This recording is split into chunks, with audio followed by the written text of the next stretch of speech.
Hi everyone.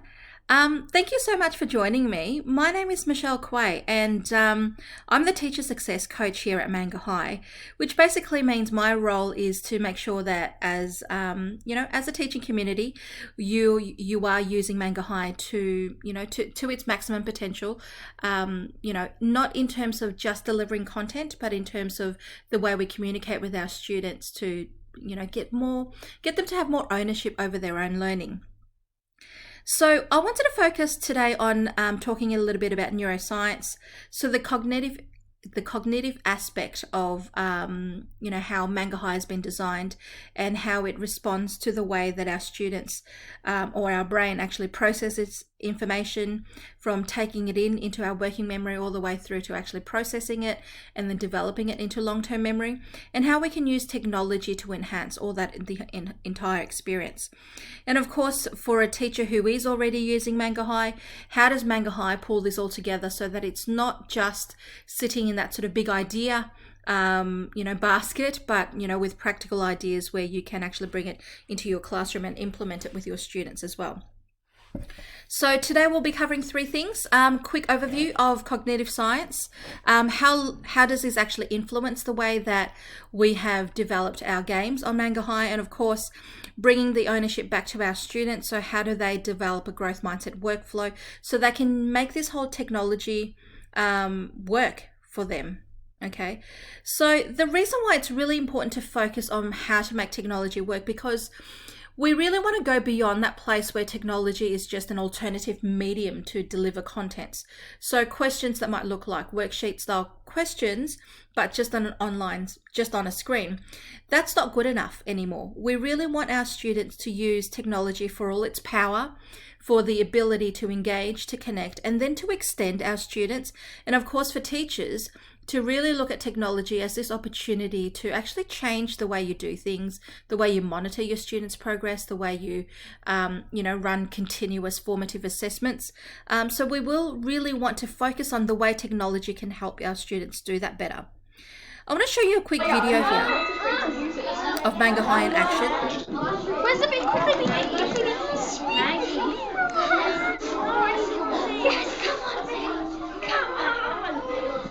I know I'm saying That's his dog. What do those white flowers do? With the time we have left, you're going to have to stop the game. Well, I like maths a lot, and I've never been good at fractions, and it's really helped me.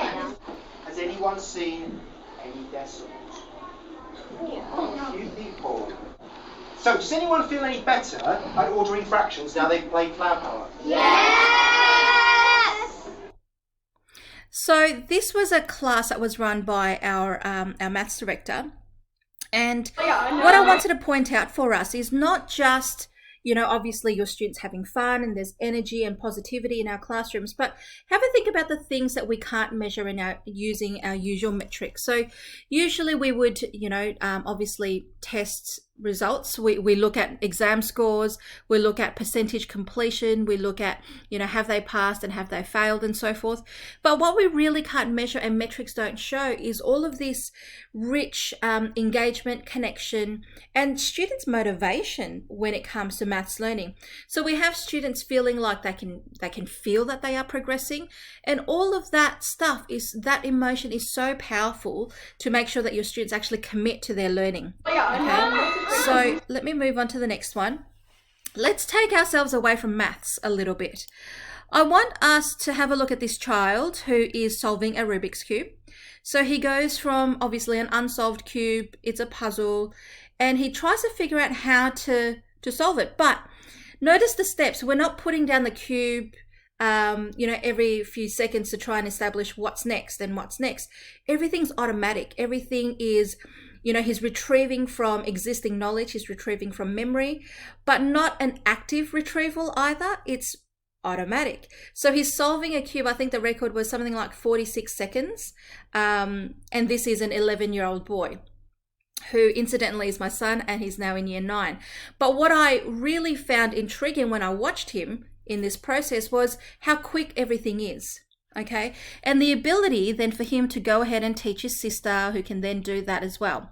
So what I'm trying to say here is, one, there is that proud mummy moment, but two, they've actually, or kids who can solve Rubik's Cube, what they've actually done is memorized all of these algorithms, okay, to the point where it becomes so automatic, so that our students, or this child who is solving a Rubik's Cube, he or she is not actually, actively or consciously looking for, identifying what the next step should be, but it's something that's intuitive for them. Okay, so imagine having pages upon pages of years upon years worth of maths content that our students can be borrowing from in order for them to solve problems.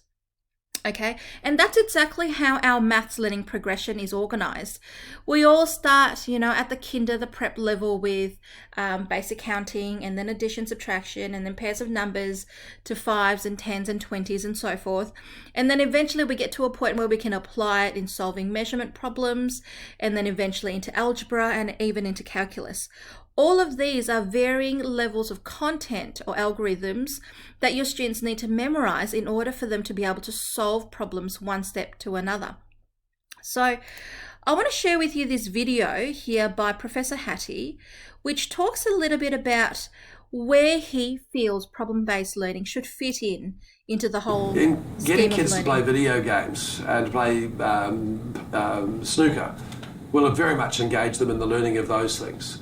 Sometimes work's just hard, and we have to recognise that and teach the kids that it's just hard. But then coming to the next part of it about inquiry-based learning, I think it's a really interesting question why the influence of it is very, very small. And I spent quite a bit of my time over the last few years trying to understand it, because it sounds pretty impressive. It sounds the kind of thing we should be doing. But I'm an evidence-based person. And so I look at the evidence and say, why is the effect so low of inquiry-based learning and problem-based learning? And it's only by asking that question that you can then start to understand what's happening. It turns out that if you are learning surface level information, the content, as contrasted with the deep learning, which is the relationship between the content, then problem-based learning, inquiry-based learning is pretty useless. But if you don't teach the surface and the content, you've got nothing to inquire about.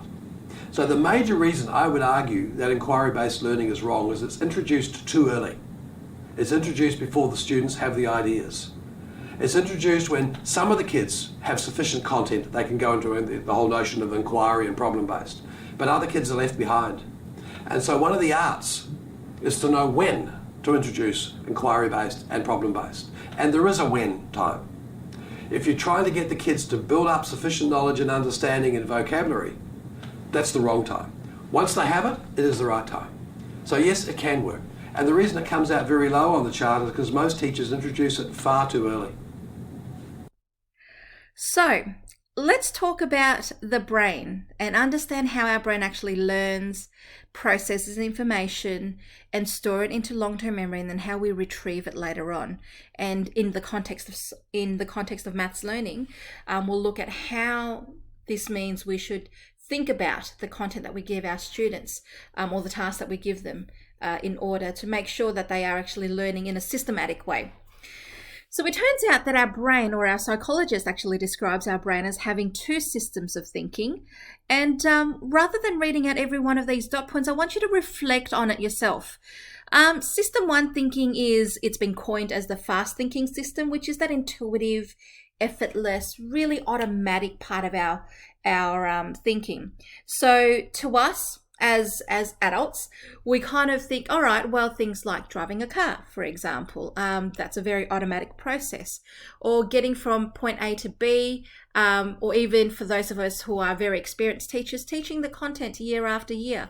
So all of these maths that you might have learned and taught over the last few years, they're not new learning for you. They are fairly automatic and very sort of straightforward for you to recall as well as then teach to your students.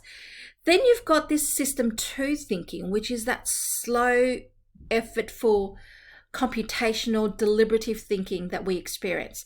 And this is the part of our brain that we use for problem solving. Now, the downside of system 2 thinking is it requires a lot of time, effort, and energy. And in fact, it actually is not sustainable for a child or for an adult to actually hold for a long time. So in other words, if things are too hard, and if you simply tell your student, persist and grit, that's actually not enough, because physiologically your brain actually are unable to sustain things that are too hard for way too long. So there are some studies that's been done where people say that young kids have attention span of about 5 minutes. Some people can train their attention span so that you can really push through and focus for about 10 to 12 minutes, but that's actually pretty much the most extensive period that you can actually completely focus on things that are just way too hard for you, for about 10 to 12 minutes. Okay, so we really want our students to think about, when it comes to maths learning, what are the things that I can borrow from? What are the things that I already know that I can borrow from to then apply to this harder work, which is the problem solving task? Now, when I run this session on in face-to-face, I get to, see people putting their hands up. So I'm about to project up a few questions. And with an honesty system, I want you to reflect on yourself as to how quickly you manage to answer these questions. So there's no judgment here, but really I want you to get a feel for system 1 and system 2 thinking. So here we go. All right, so that was pretty quick for most of us. We're getting there. Okay, most of us. What about this? We paused. It's a little bit harder. It's not impossible to do. Okay, what you've just experienced is slow thinking. So we know what we need to retrieve from memory. Okay, we know what we need to do to, whether it be addition, subtraction, what are the strategies that I have in place in order to figure this out. Body, your muscles sort of tensed up a little bit. Your blood pressure would have rose a little bit, your heart rate would have increased a little bit, and your pupils sort of dilated a little bit to as a sign of focus. But while you're focusing, you do need to think about things a little bit deeper or a little bit more effortful. Okay. For those of us who need some closure, if you had given up about 10 seconds ago, you would have felt yourself sink back into your seats already and relax a little bit.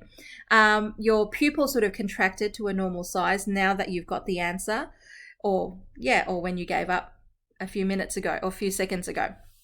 So it's really important, as Professor Hattie said, we need to give our students, toolkits effectively to help them able to solve higher order thinking tasks. And these toolkits come in the form of memories. So there's lots of different types of memory. So there's the explicit memory, which is all about the events, recalling the events, and there might be semantic memories that's all about the facts and information that we've carried. So in education, we really are deliberately trying to build or grow our students' facts and information. Okay, but it's really important to also recognize that where these facts and information actually reside in our brain is a region called the hippocampus, which is where researchers have seen in animal studies the most, when animals have been subjected to more tasks and more problem-solving tasks and more practice, researchers have actually seen more synaptic density in the hippocampus region. Okay, so which suggests that that's one part of where long-term memory resides. The more recent research have also shown neocortex as having some synaptic proliferation or density that's occurred there. So all that neuroplasticity that we've been speaking about for the past 10 or 15 years, now we can actually see structurally where it's happening. Now, it's really interesting also that the hippocampus resides right next to the amygdala, which is all about the feelings, the emotions, and how we feel about that learning. And that's really, really important as well. So that feeling can come across in terms of when we deliver contents with context, but we also can come across as how your experience was when you were undergoing that learning itself. And then, of course, there's the implicit, which is the more primitive part of your brain structure. So it sits in the basal ganglia and the cerebellum. And of course, it's really important also to note the prefrontal cortex, which is where that sort of logic and focus resides. Okay, so this is where we retrieve information from our long-term memory, and actually it does the calculation and processing in our working memory. And then we if we decide that, yep, that's a worthwhile memory to take on or to remember through practice, then it will then travel back into your long-term memory again, or it will take a path towards there. So automaticity, it's really important to know that when we are learning something new, it requires a lot of working memory. And within that working memory sitting in your prefrontal cortex, we are keeping, in our brain, we're actually thinking about, all right, what's the reason why we're learning this? What are the rules that we need to follow? What are the things that I already know? And how do I put it all together in terms of, how do I put it all together so that I can make sense of this problem and then start solving this problem? Okay, so that all sits in our working memory. It's processing in there in your prefrontal cortex. But what your prefrontal cortex needs is obviously your toolkit. Okay, so that if you can be a little bit more, if you have an extensive toolkit, it actually reduces the load of your working memory. Because the automaticity does not take up a lot of attentional resources. Okay, so it's about the attentional resources, and therefore allows us to commit to more effortful thinking that is actually higher order, that is actually pushing ourselves, and that's sort of on the edge of that comfort zone of our learning. And that hopefully also means it's complicated tasks, right? And of course, how complicated a task is a relative. It is very relative. So if you have very minimal in terms of your toolkit, then something that's expected to be quite easy could actually be a very complicated task for a student. And I always compare this with, as an 18-year-old when you first get your L plate, as a 16-year-old when you first get your L plate, remember the days when, adjusting your mirror is a very conscious thing. How much you depress the brakes is a very conscious thing. The angle in which you turn your steering wheel to get just the right turn is a very conscious thing. And I still remember telling my dad that, driving in the suburban back streets of Melbourne, and I was driving 30 kilometers an hour, and I said to him, I don't understand how people can speed. Driving 30 kilometers an hour is already fast enough. And of course, that was my my position 20 odd years ago, which has changed a lot now. So imagine that in our students' learning as part of their 12 years journey in school, how much of the content that they've learned in the early years are actually committed into long-term memory to allow them to grow and progress from there. So if we want to understand our brain a little bit more, we need to understand the actual structures within it. Okay, so think of our brains as just this complicated network, like a circuit on a circuit board. And this network is made up of neurons, and these specialist cells move information from your prefrontal cortex through to your neocortex, or retrieve information from your hippocampus into your working memory, and so forth. So it's a whole network pulled together. And if we hone into it a little bit more, what we understand is that there's the neuron, which is the cell body.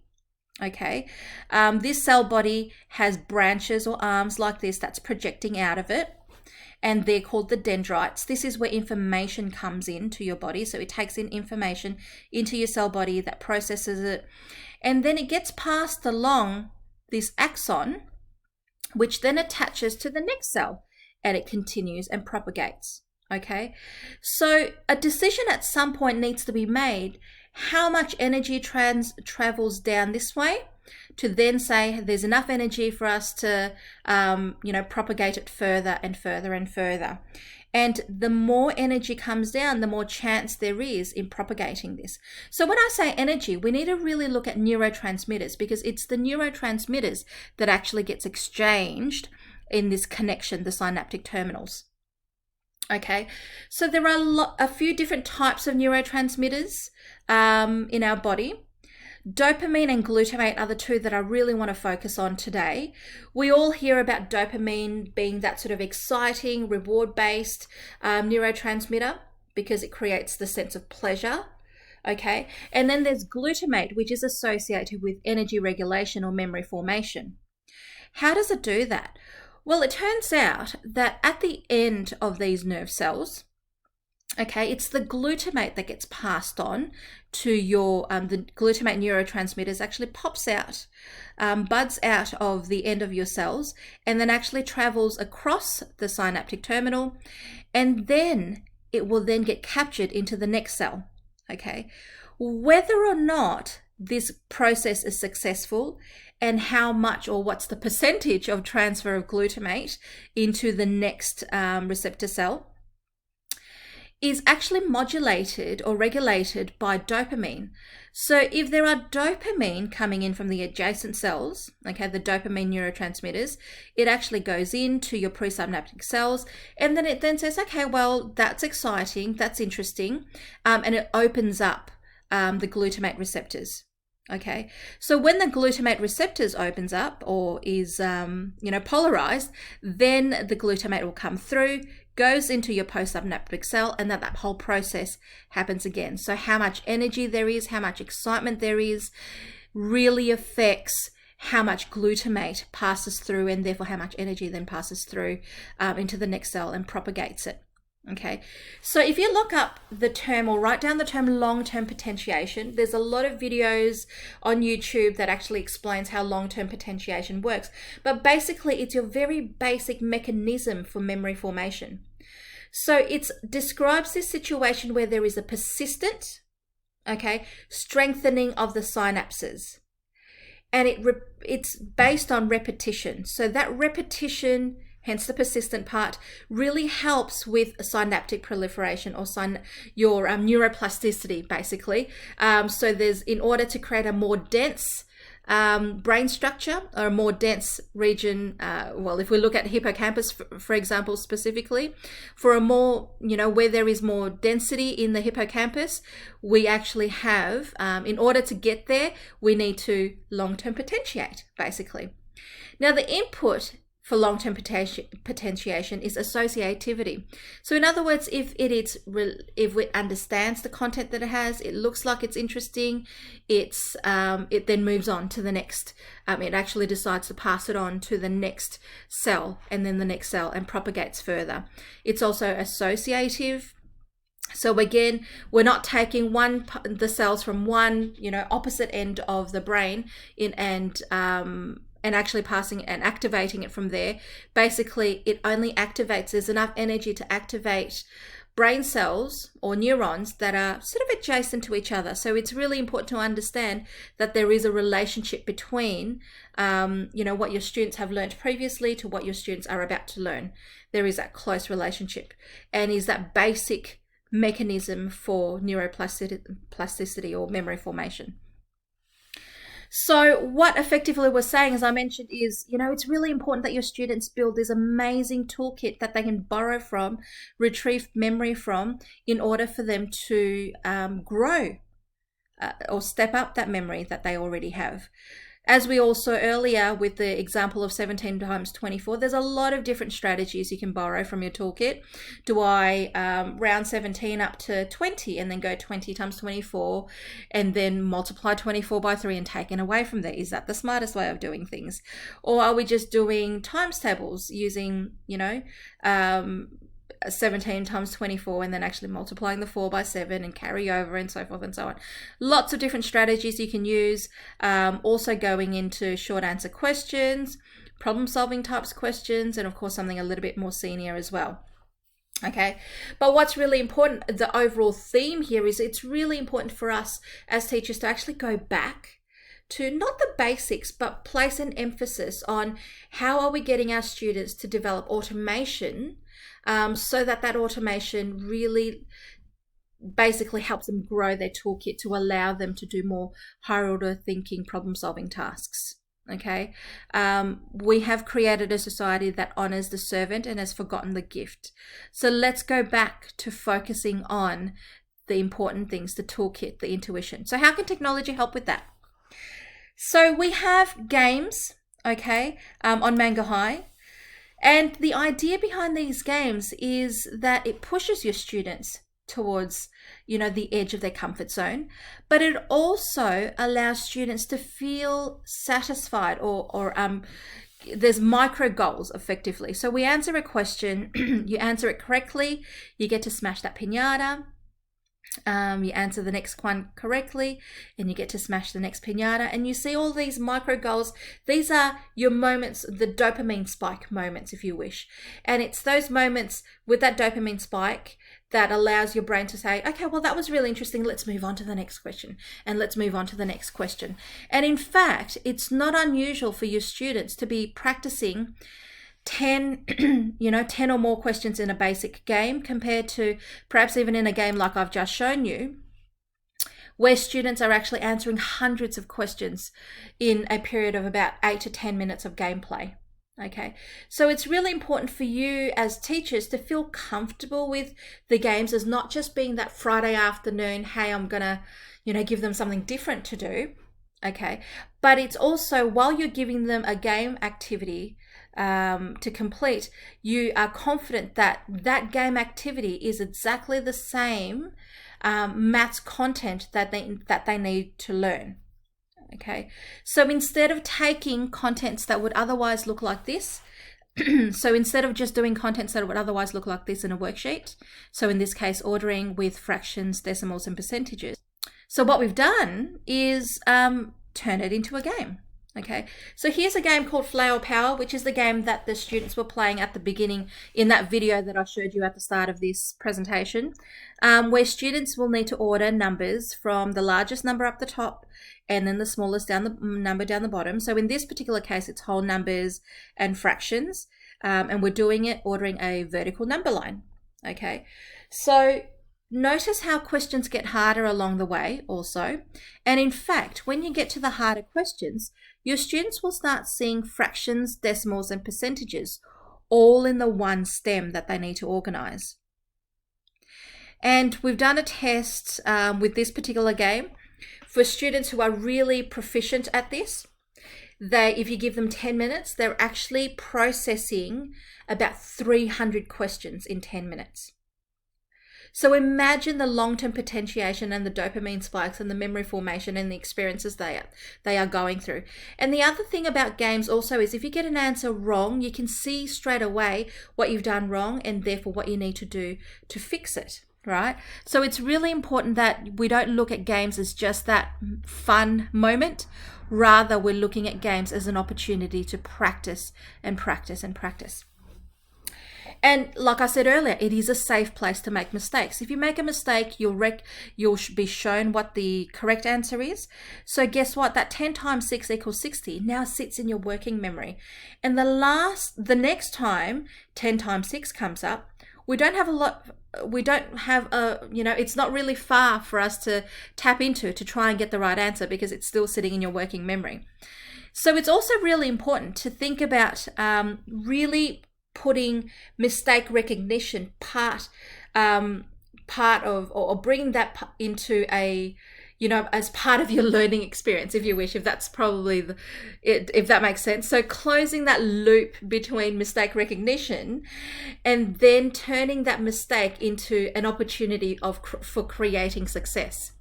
So if we compare that to perhaps right now when students are doing worksheets upon worksheets, we might do, a worksheet with 10 questions, and then at the end you might go back and mark whether or not you got all 10 questions right, or maybe there was that 1 or 2 questions that you got wrong, and that learning moment has disappeared because you're in the marking moment.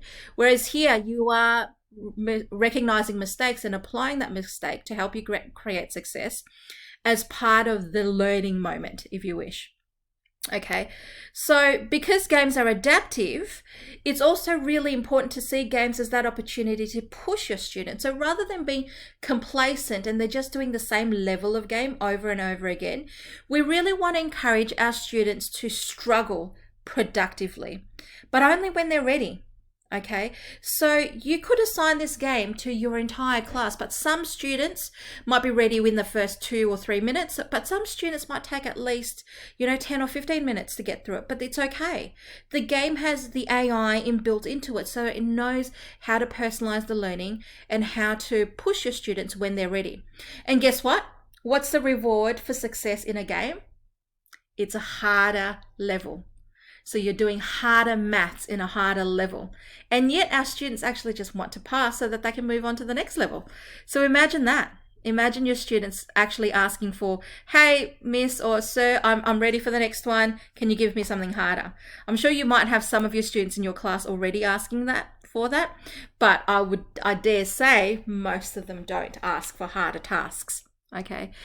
So the other type of activities on Mangahigh are what we call prodigy learning quizzes. So it's an adaptive quiz, and it's carefully scaffolds your students' learning as they progressively move from easy through to medium, through to hard, through to extreme questions. But I want you to notice here, this is an example of an activity called types of angles. It's important to notice here that we don't push our students into medium or hard or extreme before they've mastered the easy. Once they've mastered the easy, we then move on them into medium, then hard to extreme. So it's really, we really want to get our students to construct their own learning, to feel confident and comfortable about it before then they move on to the next harder questions. But the harder questions, it's kind of like a given in the sense that we don't want our students to think, okay, well, now that I've got a hard question, I give up. But we want our students to think about their own growth so that they can approach the hard question with the same mindset as they did with the easy question. In other words, I want to pass these 3 so that I can move on to something harder. Okay, so I'll move on to the next slide. But like I said, the idea here is with Mangahigh is we combine both tasks. So the prodigy activities is really designed to develop that slow thinking part of our brain. But again, really getting our students to, it only works if they are supported and scaffolded. And then of course, then there's the games element of Mangahigh, which is all about developing that automation, that intuition, that fast thinking part of your brain. So how does this all relate to developing a growth mindset workflow, and why do we want to do that? Because, especially in a period of remote teaching or learning, it's really important for our students to actually take some kind of ownership of their learning, but it's also really important that the platform you decide to use allows students to do that in a fairly organic kind of way. So students with a growth mindset believe that their talents can be developed and their abilities can be built over time. So students with a growth mindset also view mistakes as an opportunity for growth, and they are also very alert and aware of their own learning. So I want to show you how Mangahigh, it can be a tool to help you develop that growth mindset workflow with your students. So firstly, activities on Mangahigh, as I mentioned earlier, it starts them off at the easy level through to medium, through to hard, through to extreme. But so that your students actually see and acknowledge their own growth, the tasks, whether or not they're at the easy level or medium level, is actually shown to them. So we don't want that whole experience of, well, have I gotten to the harder level, be a mystery. We want our students to know what the process is, okay? If I get 3 easy questions right, I'll move up to medium. And I can see that I've now moved up to hard and then eventually moved up to extreme. So for your students to own that growth is really, really important.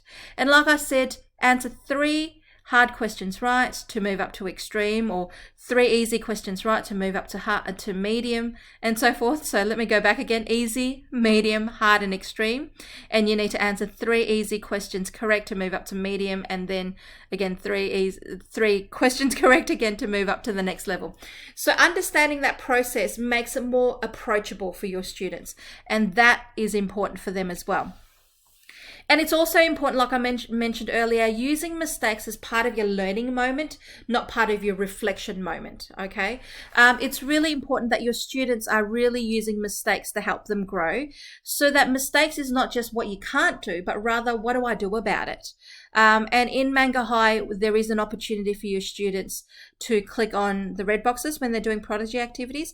Click on the red box, click on show solution, actually use that feedback to help them construct their own learning. And there is also a leaderboard element. Now, some schools like that, some schools don't.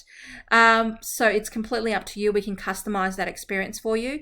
But where there is leaderboards, we do talk to students about using that top 5 students as an inspiration, rather than sort of putting yourself down for not being on the top 5. So if we can have that positive conversation with our students about leaderboards, I think we're in a really good spot to try and get our students to think positively about their learning experience, and also think about, being inspired by others. The other thing about growth mindset is also getting our students to think about not just giving up because they haven't passed in their first go. In fact, the Mangahigh platform is designed in such a way that we expect our students to attempt each task at least 3 times, and we want them to see themselves grow. So progressively, they'll grow from easy to medium to hard to extreme. And every time they play again, they get a brand new set of questions. So they can't just take the easy way out, copy off the first go, and then give it another shot and then try and, cheat the system. Every time they reattempt, they get a slight variation of their question or the question types from the first one. So gradually they work their way up towards hard and extreme, and that will eventually help them pass. And of course, it's really important for your students to not just say, I want to play the games only. It's really important for your students to combine games with prodigy. And for teachers, when you are assigning tasks, you are assigning both games as well as prodigy activities, which helps students train different parts of their brain to help them develop automaticity as well as deep problem-solving thinking. Okay. And the last part of it is the award system. So of course on Mangahigh, we don't talk to kids about how you've got 80% right or 50% right and so forth. That's not what we're about. We're about achievements, which is and supporting students to reach achievements. So the minimum level achievement is a bronze standard, where your students need to answer at least 3 hard questions right to get a bronze pass mark. So in other words, if your students are only answering easy or medium questions, they actually never pass.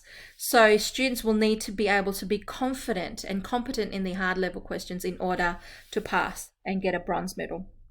And from there, we don't say to the kids, oh, you've passed, that's great. We do give them the challenge of being able to upgrade their medal to perhaps a silver medal, where they can do more hard questions and then eventually to the extreme ones, or really push themselves further to try and get a gold medal where they answer all 10 questions at the extreme level correct. Okay, so this is, like I said earlier, it's all the big picture is Mangahigh can provide the content, but the way the ecosystem works is all about developing growth and the next step, and always looking for that next thing. So we can email you this growth mindset workflow poster, and I'd encourage you to share it with your students so that they can have a look through it and see what else they can implement into their workflow to help them get better at things. And this is the sort of process that I would say is not just limited to using Mangahigh. That the reality is the Mangahigh platform allows you to apply all of these different elements of growth mindset into a nice organic workflow, but it's an attitude or a workflow that can really help with everything else that your student is working on as well. And we'll also send you this information for teachers as a reminder of what you need to, how you can encourage your students to develop that growth mindset workflow. For example, asking them to do recommended tasks, and these recommended tasks is all about helping students to bridge any gaps in their learning. Okay, so I want to leave you with this. We've talked a little bit about memory formation. We've talked about games and the games design, but I want you to think about games in general, not just Mangahigh games, but games in general. Okay, and this is a quote from Professor Don Norman, who is not necessarily known in the education space, but he's known in the space of humanizing technology. So he was walking past an arcade, a game arcade, and he says, he was intrigued by how voluntary the whole experience was. He said, in fact, people pay a lot of money to participate. Imagine paying money to learn. They are engaged, intense, involved. They are performing, playing, competing, and most of all, they are learning. Okay, so children, we are told, have short attention spans caused by the prevalence of games and TV and commercials in our society. Watch people at a video game. You can't tear them away. More importantly, they are truly exercising their minds. They problem solve. They take notes. They read books of hints and strategies. They save the game state. They try out a new course of action. And if it doesn't work, they come back to it again and they give it another go. And they form social communities, sharing hints, tips, and methods. So imagine doing all that in learning. So what we are encouraging our students to do is to think about how they can use Mangahigh to start believing in maths, to start believing that they are maths people. And if you look up YouTube, if you look for Mangahigh on YouTube, you will start seeing students recording their game states, recording their gameplay, so that they can teach other students globally how to play a particular game or what they discovered to solve certain problems. And you'll also see that in your maths classrooms. You can have a discussion around it. Hey, what if you guys recognized about flower power? How do I get to the mushroom level? It might sound really weird. Why are we talking about mushrooms in maths? But we are also, talking about something that your students can relate to, but still applying maths in it. Okay, so in the mushroom level, by the way, in flower power, you need to order numbers in a reverse way. Okay, the toadstool levels. But the idea here is we are encouraging students to have positive conversations about maths. And part of that is just to make sure that the maths, the way that they are learning maths, the content that they are using is engaging, so that they would commit to it and own their learning a little bit more. So thank you so much for your time today. I really appreciate it. My email address is on the screen. If you have any questions at all, please do reach out. I really appreciate you spending your time with me. I know it's very precious at a time like this, but please do, I will record this session and I'll share it with you, and please do share it along with any of your colleagues who could not make it today. And I'd love for us to all work together to help us spread the word to your students, especially about how, maths learning can be a lot more interesting than just, writing, some sums in books. But however, look, there is a place for that.